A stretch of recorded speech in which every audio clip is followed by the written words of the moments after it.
Pasyalan nyo po Plaza del Piero. May marka ng national ano yun, parang heritage o protected site. Andun pa yung rebulto. O ginawang ano, parang sabungan.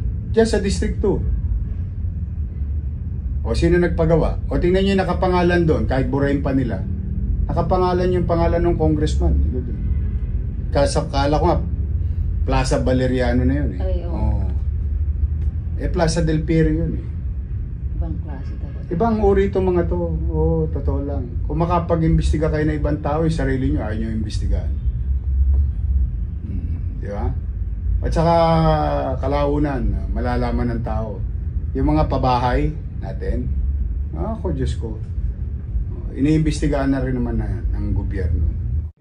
We are now looking at the historic site, Plaza del Piero, na baboy din ng congressman. So the point is, hindi ko malaman kung paano nila nagagawa to ng walang building permit. I challenge all of you here. Go to Plaza del Piero in Gagalangin, Tondo. Makikita nyo pa yung notifikasyon doon ng national government. Ginawang cockpit arena ang itsura. Hindi ko sinabi sabungan. Pero mukhang sabungan. O para makagawa ng barangay hall sa gitna na pinakikinabangan ng mga matatanda doon. Saka historical site yun eh. Hindi mo basta nagagalaw yun. Pero dahil nga marami siga sa Maynila, lahat gusto maging mayor. Ang tinakbo, congressman. Pero ugaling mayor. O, gusto pala, ganun pala mangyari. Hindi po pwedeng ganun. Ako po yung nakikisuyo. Hindi po pwedeng ganun. We have to put orders. Ayaw ko ng ganitong insidente. Nirereklamo sa akin ng mga kabarangay natin diyan sa may papuntang sa may Gagalangin, Tondo. Congressman, pero mo National Historic yung Del Piero Circle. Makasaysayan yun. May marker pa ron eh. Para lang mai-display ng mga congressman yung kanilang mga struktura, ginawan parang sabungan, yung Coliseum, pabilog. Alright mga kababayan, so personal po tayong pumunta dito po sa Plaza del Piero upang mapatunayan kung may katotohanan nga ba itong sinasabi ni Mayor Isko, no? At ito nga laking gulat nga natin na ito nga pala talaga ay tinayuan ng isang barangay hall, no? Ayan, may hagdanan pa, parang second floor pa yung pinaka-barangay hall dito mga kababayan. At ito kasi ay isa sa mga makasaysayang lugar dito sa Pilipinas, lalo na dito sa Maynila. So itong plaza na ito mga kababayan ay nasa gitna ng kalsada, para siyang nagiging mistulang rotonda, no, na iniikutan po ng mga sasakyan.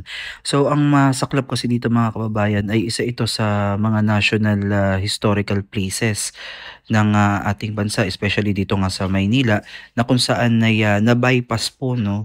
Dapat talaga yung mga ganitong lugar ay hindi basta-basta nakakapagpatayo ng mga structure kagaya nitong barangay hall, no, na kinakailangan pa siguro nito ng mga building permit, kung ano-anong permit na kakailanganin para makapagpatayo ka dyan. Ngunit sabi nga ni Mayor Isko na ipagawa daw itong barangay hall na ito nang walang kinukuhang building permit.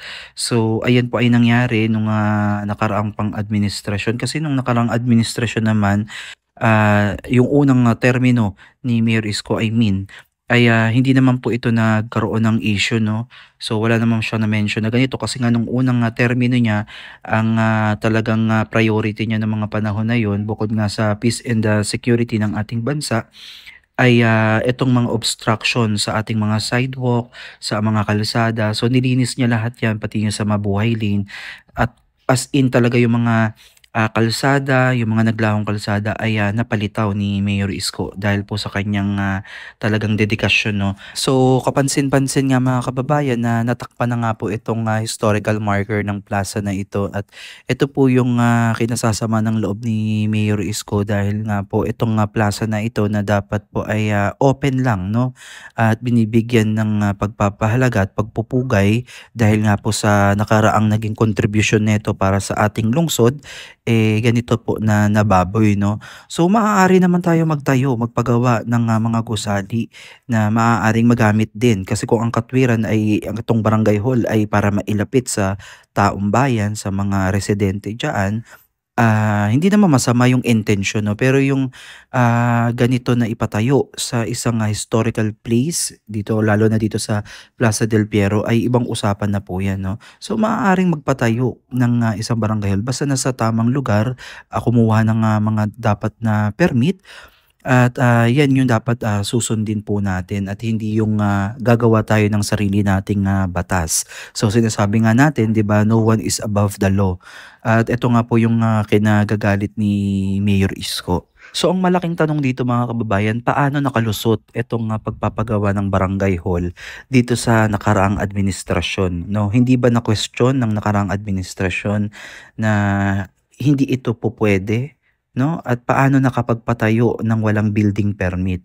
So, ganito na lang ba ang, ating, bansa, ang ating, lugar na kapag ikaw ay nasa kapangyarihan, anything you want kaya mong, magawa 'no? Kasi kung sa simpleng mamamayan 'to mga kababayan hindi uubra 'to, eh, 'no. Pero since, yung nagpagawa nito is nasa kapangyarihan, isang congressman, eh, wala tayong magagawa kundi sumunod. At take note mga kababayan, yung pinangpagawa pa diyan ay, tiyak na sa buwis pa ng, mamamayan 'no. At, grabe talaga, sayang, nakakapanghinayang kasi, maaaring, tibagin din siguro ito ni Mayor Isko, hindi pa natin alam kung, susunod 'tong, buwagin 'no. Dahil nga dapat sumunod talaga sa tamang, proseso yung pagpapagawa ng mga structure dito sa, Maynila.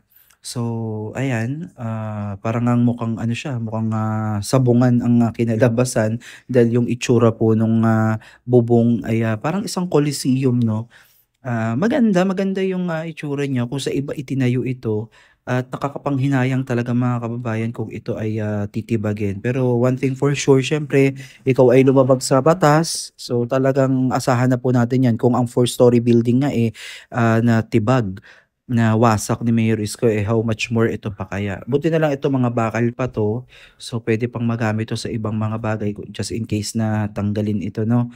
Ah para maibalik sa taong bayan 'no, yung itong, laki ng, rotonda na ito. Itong plaza na 'to maganda 'to, eh, 'no, napaka-ano, napakadaming kuwento nito mga kababayan at 'yan yung, gustong panatilihin ni Mayor Isko, yung mga historical site dito sa lungsod ng Maynila. Kung maalala niyo yung mga plaza, malapit sa loob niya yang mga 'yan. 'Di ba yung ibang mga plaza nga muli niyang binubuhay, pinapaganda, pinapailawan. So, ganito din 'to. So, hopefully makita natin yung, resulta ng, gagawin ni Mayor Isko patungkol dito. Kaya sa mga kababayan natin diyan, sa mga congressman, sa mga nakakataas, sa mga may posisyon, ay 'wag na po tayong, gumawa ng mga ganitong mga bagay na alam naman po natin na labag sa ating mga batas. So maraming maraming salamat mga kababayan at please don't forget to subscribe sa aming mga YouTube channel, sa Copper's Vlog, Kuya Jay, at sa ating, Manila Reborn for more updates. Muli maraming maraming salamat at